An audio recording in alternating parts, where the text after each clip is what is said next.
I grew up in a poor family, and as a kid, I was that kid who really struggled in school. School felt like an endless battle with my own mind. Today, I've made several million dollars, bought an awesome apartment, and own a few expensive cars. And I achieved all this not because my IQ is higher than other people's, and not because I read more books than everyone else. In this video, I'm not going to give you any cheap life hacks. Instead, I'm going to be sharing with you how our brain actually works, and I'll demonstrate for you exactly a learning system that can put you in the top 1% of professionals, even if you've always thought of yourself as a slow learner. But first, it's absolutely crucial for you to understand why 99% of people struggle and ultimately fail when they try to learn something new. Our brain weighs only about 3 pounds, but it uses up to 20% of all your body's total energy.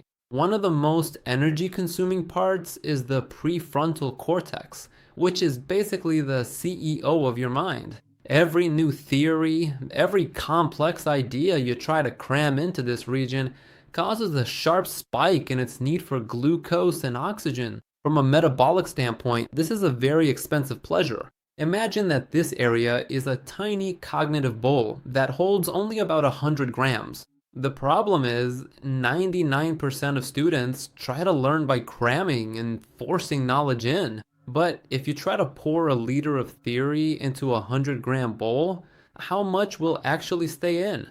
Exactly 100 grams. It's a trap with an almost 100% chance of failure. Modern AI can run millions of processes in parallel, but the human brain just can't do that. We are built for sequential learning, one data transfer at a time.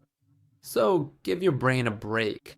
The next thing you need to understand if you want to learn like the best of the best, your brain is constantly lying to you. At Carnegie Mellon University, they tested an adaptive learning system. The difficulty of the material increased depending on the student's success. Of course, the students hated this system because it made them struggle. However, in the end, they learned twice as much as those who took standard tests. My name is John Walker, and I'm giving away $100,000 on my Telegram channel, where every third participant can win $3,000. I'll also tell you about the trading strategy that changed my life and helped me earn over $30,000 a month. I left all the links in the comments below this video. Click here right now. This is the very point we often miss. When we feel friction and resistance while learning, we mistakenly take it as failure. Neurobiology calls this the generation effect. The more effort you put into coming up with an answer on your own, the deeper that information gets wired into your neural connections. Most of us use AI as a crutch, not as a coach. But our brain doesn't hate struggle, it craves it. The only question is how to feed it properly. For that, we need an effective system. I call my method the 3S protocol: squeeze, compile, and consolidate. Every single one of these individual steps significantly accelerates your internal learning engine. When you use all three elements simultaneously in your routine, you successfully break away from the cycle of mediocrity. Let's break down the first step: squeeze. And the best example here is great chess players. When you watch Magnus Carlsen at the board, you won't see him agonizing over every single move. Something else is happening in his brain. Studies show that grandmasters store between 50 and 100,000 patterns, arrangements of pieces, in their memory. They don't memorize them mechanically. Instead, they compress their accumulated experience into structures their brain can work with. Why is this necessary? Because our brain can only keep up to 4 independent ideas in focus at the same time. At a fifth, then everything falls apart. Compression isn't about memorizing more. It's about reducing a multitude of ideas to just a few powerful blocks or patterns. How do you do this in practice? The first step is selection.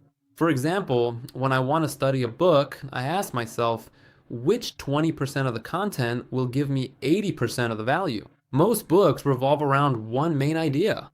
I read only the selected chapters, sometimes rereading them several times until the core message sinks in. Always choose the 20% that really matters. The second step is association. Scientific data confirms You can't learn anything new until you connect it to something you already know. That's the secret to mastery.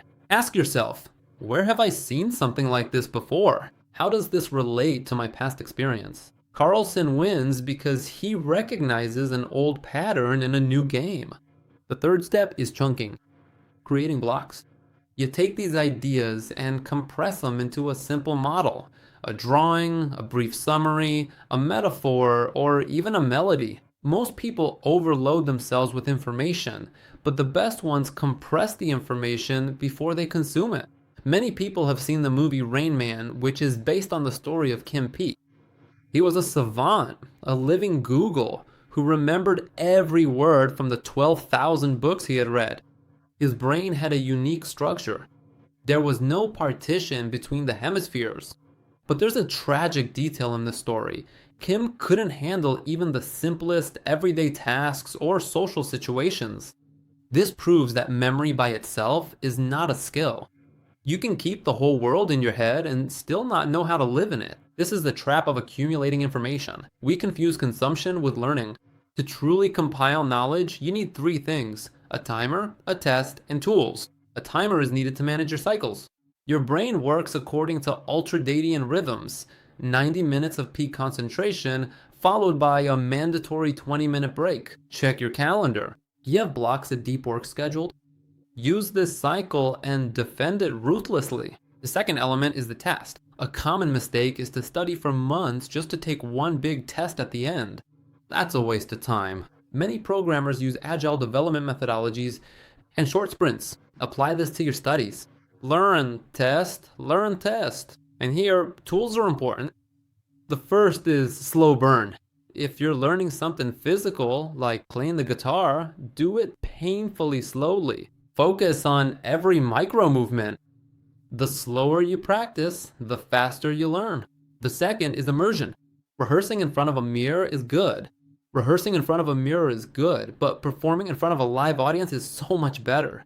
Test yourself in the arena. And the third royal tool is teaching others. When I teach someone, I internalize and rethink the material. We've condensed the knowledge map and done the work of compiling it.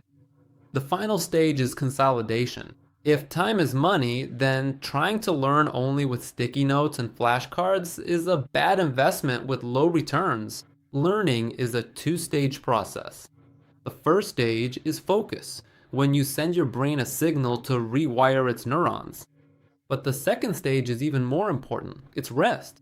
That's when real retention happens. You need to manage your rest just as strictly as your work. On a micro level, within a 90-minute block, take breaks for 10 to 20 seconds. My name is John Walker, and I'm giving away $100,000 on my Telegram channel, where every third participant can win $3,000. I'll also tell you about the trading strategy that changed my life and helped me earn over $30,000 a month. I left all the links in the comments below this video. Click here right now. Research shows that during these moments, your brain processes new information 20 times faster than usual. You literally get 20 free levels just by taking a break. On a macro level, use deep rest without sleep or yoga nidra. For 20 minutes, do absolutely nothing. Just lie down with your eyes closed and don't get distracted by your phone. And finally, the most important thing is getting enough quality sleep. At night, your brain replays everything you learned during the day in reverse order. Without sleep, it's like you're just plowing a field without giving the soil a chance to recover. When I was a kid, I took college courses, but I couldn't focus and didn't remember anything. But these techniques changed my life. Remember three things. First, stop competing with others. There will always be someone faster. Your only real competitor is who you were yesterday. If anything I talked about today resonated with you, be sure to let me know in the comments. And I will see you on the very next video.